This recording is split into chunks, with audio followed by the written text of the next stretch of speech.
Kalian termasuk kelompok yang mana? Pilih mobil listrik murah, tapi impor dari Cina? Atau pilih mobil listrik yang mahal, tapi diproduksi sendiri di dalam negeri? Pro dan kontra kebijakan mobil listrik ini sedang terjadi di Uni Eropa. Komisi Uni Eropa pada bulan Juni 2024 memutuskan untuk menaikkan tarif impor mobil listrik dari Cina. Nah, buat kalian yang nggak punya budget, kurasa pasti pilih mobil listrik yang murah ya. Tapi buat kalian yang idealis, cinta produk dalam negeri, milih mobil listrik yang mahal dikit, nggak apa-apa lah ya, tapi diproduksi di dalam negeri. Nah, bagaimana ceritanya perang dagang mobil listrik di Cina akhirnya akan seperti apa? Yuk, kita kupas sampai tuntas. Perang dagang ini bukan cuma soal ekonomi soalnya, tapi juga perang politik antara Cina dan Eropa. Siapa yang menang? Tonton sampai habis ya. On imported cars. The rate slightly tweaked from the initial proposal last month that ranged from 17.4% to 37.6%. Western car makers like Tesla and BMW will also be subject to 20.8% tariffs. They'll remain provisional for 4 months as the two sides continue talks to try and find a solution. Jadi gini, Eropa itu surganya mobil listrik. Mobil listrik di Eropa itu semakin hari semakin banyak jenisnya. Kita bisa lihat datanya dari The European Automobile Manufacturer Association. Penjualan mobil yang bukan listrik menurun dari tahun 2018. Dan sebaliknya, mobil listrik bertambah tuh di jalan-jalan Eropa. Kalau kita jumlahkan, mobil listrik yang hibrid, plug-in, yang pakai baterai, totalnya bisa mencapai 44%. Silahkan dilihat di gambar berikut ini deh. Kalau dilihat, ternyata penjualan mobil listrik di Eropa lebih banyak daripada di Amerika Serikat. Angka penjualan mobil listrik di Eropa bisa 2 kali lipat penjualan di Amerika. Angka ini pastinya akan bertambah karena harga produksi mobil listrik semakin hari juga semakin murah. Murahnya mobil listrik disebabkan karena harga baterai mobil listrik juga makin murah. Baterai itu memang kan spare part yang paling mahal ternyata di dalam mobil listrik. Biayanya sendiri sekitar 52% dari total biaya produksi mobil listrik itu. Tapi harga baterai listrik diramalkan juga akan semakin turun. Tahun 2020 di Eropa, harga baterai mobil listrik adalah 8.000 euro atau sekitar 135 juta rupiah. Harga ini diperkirakan akan turun menjadi 4.300 euro atau sekitar 67 juta rupiah saja. Dan prediksinya, harga mobil listrik dan mobil bensin bakal selisih cuma 9% saja nantinya. Seharusnya ini kabar baik ya buat semua orang. Karena semakin banyak dan semakin murah mobil listrik, semakin banyak juga yang akan beli. Emisi karbon kan juga makin rendah. Tapi ternyata buat Uni Eropa, semakin murah mobil listrik bukan untung, malah dianggap mengancam. Ancaman apa? Pengangguran. Ya, betul. Negara-negara Eropa takut mobil listrik bikin angka pengangguran di Eropa semakin tinggi. Lah kok bisa banyak pengangguran? Karena kebanyakan mobil listrik yang masuk ke Eropa itu adalah buatan Cina. Data dari perusahaan Transport dan Environment menjelaskan merek-merek mobil Eropa dan Amerika seperti Tesla, Dacia, BMW itu mulai kalah saing dengan mobil-mobil listrik dari Cina seperti BYD, MG, Polestar, juga merek-merek lainnya.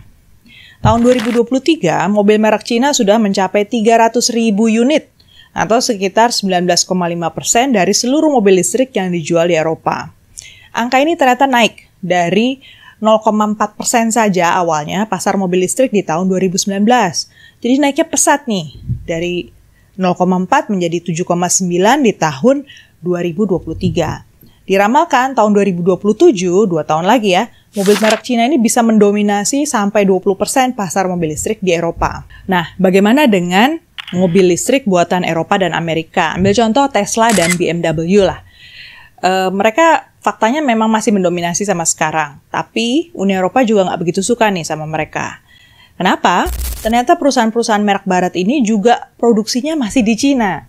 Contohnya Tesla ya, perusahaannya Elon Musk ini ternyata juga mengimpor 28% dari Model 3 and Model Y yang dijual di Eropa dari Gigafactory yang ada di Shanghai. Dan nggak cuma Tesla, Dacia Renault juga mengimpor 20% dari total penjualan mobil listriknya dari pabrik di Cina. Kenapa Tesla mesti impor dari Cina? Ya karena ongkos produksinya lebih murah. Harga mobil listrik Tesla Model 3 lebih murah ongkos produksinya 30% dari ongkos produksi kalau dibuat di Amerika. Sementara itu Model Y, Tesla ya, bahkan bisa sampai 43% lebih murah kalau dibuat di Cina daripada di Amerika Serikat. Hampir 50% ya. Jadi bisa kebayangkan berapa untung yang bisa didapat oleh Tesla kalau mereka memproduksi mobilnya di Cina. Ya, mungkin nggak bisa disalahin juga ya si Tesla. Namanya juga kapitalis, maunya cari untung. Kalau semakin murah biaya produksinya, semakin kaya lah si Elon Musk. Dan memang, kalau dilihat dari data Reuters, karena pabriknya di Cina, ongkos produksinya Tesla secara rata-rata memang turun dari 39.000 US dollar atau sekitar 635 juta di kuartal 3 tahun 2022 menjadi hanya 34.000 dolar di kuartal 4 tahun 2024 atau 554 juta saja. Ya lumayan lah ya, ada turun 81 juta rupiah. Nah ini yang bikin khawatir Uni Eropa. Jadi walaupun lebih murah, tapi kalau semua merek mobil dibuatnya di Cina, bisa-bisa orang di Eropa nggak dapat kerjaan. Padahal orang Eropa kan kerjanya di sektor otomotif. Dan jumlah mereka nggak bisa dibilang kecil juga.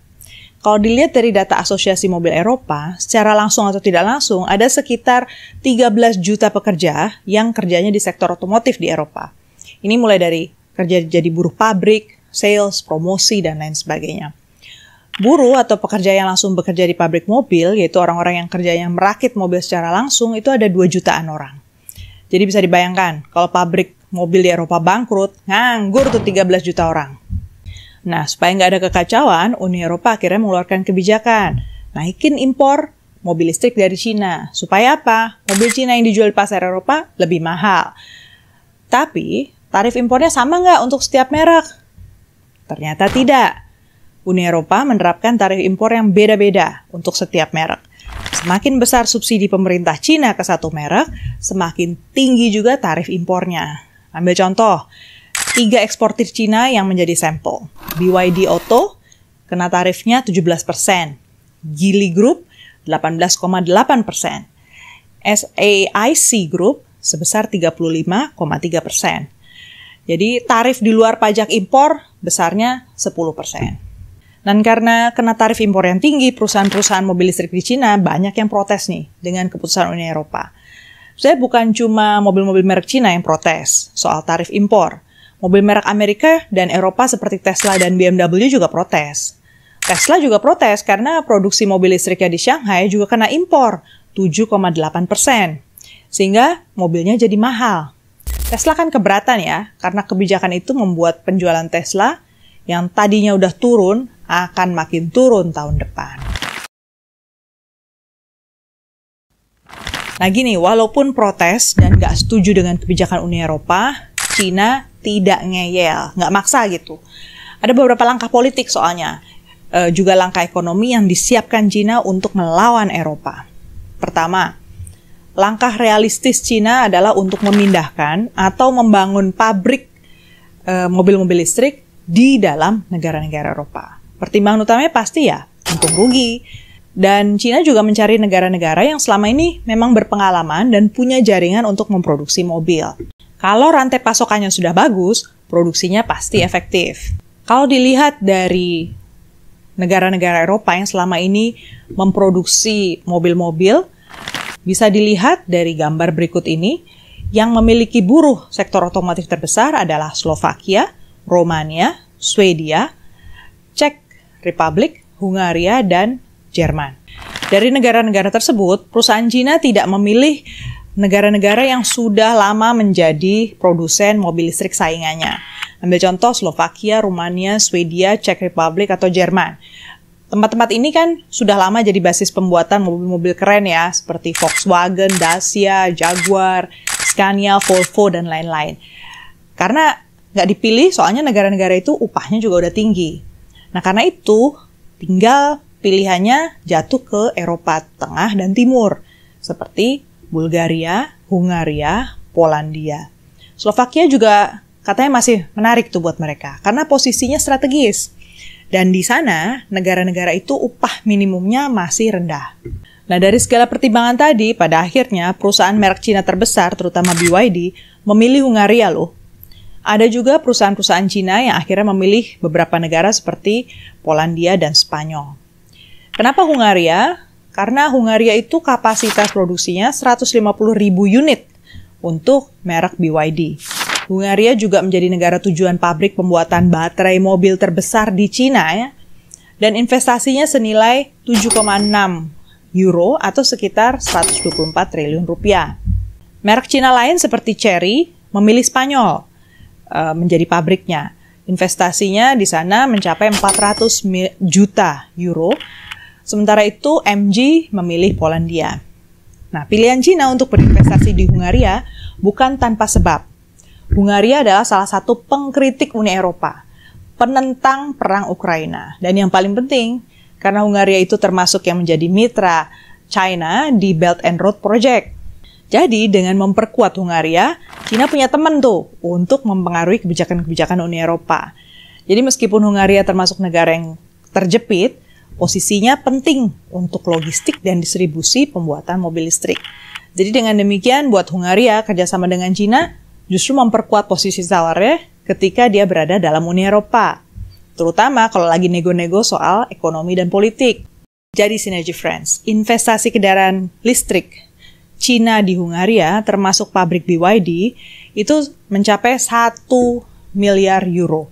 Dan pabrik baterai CATL itu juga besar sekali di sana. Artinya pengaruh ekonomi dan politik Cina di Eropa itu meningkat. Terima kasih untuk kerjasamanya dengan Hungaria. Dan buat Hungaria sendiri, proyek-proyek ini menciptakan lapangan kerja, meningkatkan ekspor, bikin industrinya jadi lebih modern, juga posisinya dia sebagai produsen mobil listrik regional itu meningkat. Bagaimanapun juga, Hungaria akhirnya bisa mengurangi ketergantungan pada produsen mobil dari Eropa Barat. Bagi Cina, dengan bekerjasama dengan Hungaria, ada akses bebas tarif ke pasar Uni Eropa. Kredibilitas merek juga ya terbantu lah ya. Minimal hambatan perdagangan jadinya bisa dikurangi gara-gara sudah kerjasama dengan negara anggota Uni Eropa.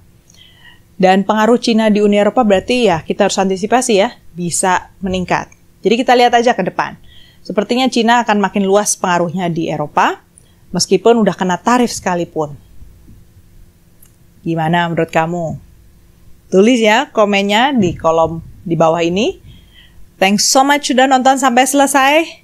Jangan lupa subscribe supaya kita semua bisa update isu-isu terkini di dunia diplomasi.